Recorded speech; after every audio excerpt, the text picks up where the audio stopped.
আজকে আমি ফুলকপি রেসিপি বানাবো।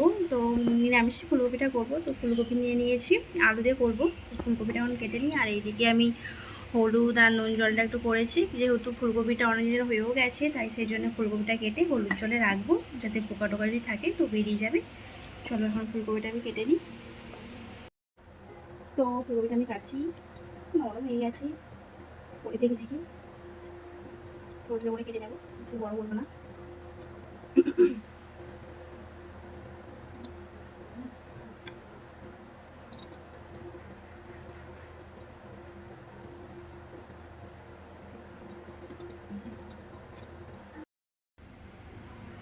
মিডিয়াম ফুলকপি কেটে নিয়েছি, আর দুটো আলু দেবো, মিডিয়াম সাইজের আলুগুলো নিয়ে নিয়েছি।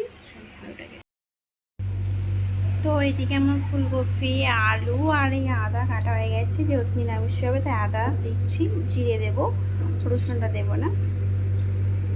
তো আর এইদিকে গোড়া বসিয়ে দিয়েছি, কড়াটা গরম হয়ে গেছে, তেল দিয়ে ফার্স্ট আলুটা ভেজে নেব। তো আমি আলুটা প্রথমে ভেজে নিচ্ছি, একটু নুন আর হলুদ দিয়ে ভেজে নিচ্ছি, চাপা দিয়ে দেবো যাতে আলুটা ভালোভাবে ভাজা হয়ে যায়। তারপরে এদিকে আমি ফুলকপিটা ভাজা দিয়ে দিয়েছি, নুন একটু হলুদ দিয়ে ভাজিয়ে দিচ্ছি, চাপা দিয়ে দেবো। এদিকে ফুলকপিটা আমার ভাজা হয়ে গেছে, আর এদিকে আমি আদাটা একটু পেস্ট করে নেব। ধনা গুঁড়ো আছে, জিরে গুঁড়ো আছে দেবো, গোটা জিরেটা এখানে ব্যবহার করছি না। আদাটা বেটে নিই। তো আমি এদিকে কড়াটা বসিয়ে দিয়েছি, এখানে শুকনো লঙ্কা, তেজপাতা আর 5 ফোড়ন তো নেই, একটু গোটা জিরে দিয়ে দেবো। 5 ফোড়ন না থাকলে তোমরা গোটা জিরেও ব্যবহার করতে পারতো। আর এইদিকে আমার আদা পেস্ট হয়ে গেছে, টমেটো দেবো। তো তেলটা একটু গরম হয়ে যাক। তো হয়েই এসেছে, তো আমি এবার টমেটো কুচিগুলো দিয়ে দেবো।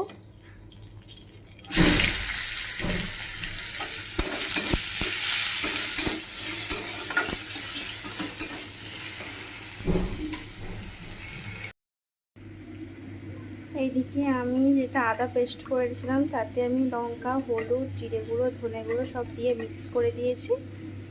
টমেটো ভাজাটা হয়ে গেলেই আমি এতে দিয়ে দেবো। তো এটা পেস্ট হয়ে গেছে।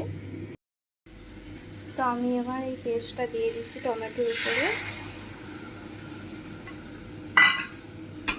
ধনা গুঁড়ো, জিরে গুঁড়ো সব দিয়ে নিরামিষ যেহেতু, লাস্টে একটু গরম মশলাটা দিয়ে দেবো। এবার ভালো করে মশলাটা মিক্স করে নিচ্ছি। গ্যাসটা একটু, ওভেনটা একটু বাড়িয়ে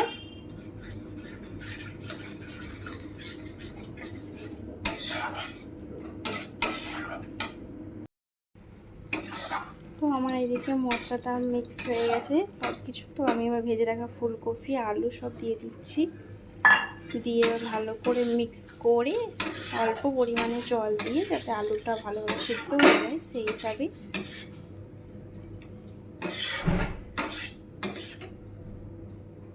জলটা আমি দিয়ে দিচ্ছি পরিমাণ মতো।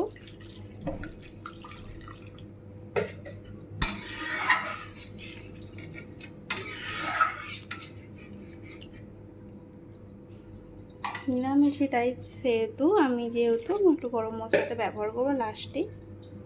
তো এবার আমি ঢাকনাটা চাপা দিয়ে দেবো।